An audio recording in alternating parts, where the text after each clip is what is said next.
আপনি যেই ফাইলটা বা সফটওয়্যারের যে ক্র্যাক ভার্সনটা ইউজ করতেছেন সেটা কি আসলে ভাইরাসযুক্ত?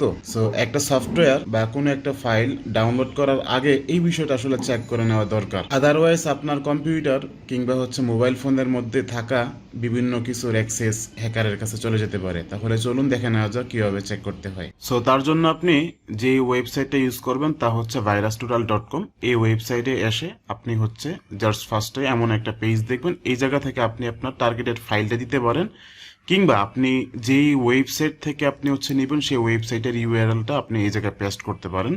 তাহলেই তারা আপনাকে বলে দিবে যে আসলে কি পরিমাণে ভাইরাস আছে। দেন আমরা একটা ফাইল নিই। লেট আমি এই ফাইলটাকে নিয়ে নিলাম।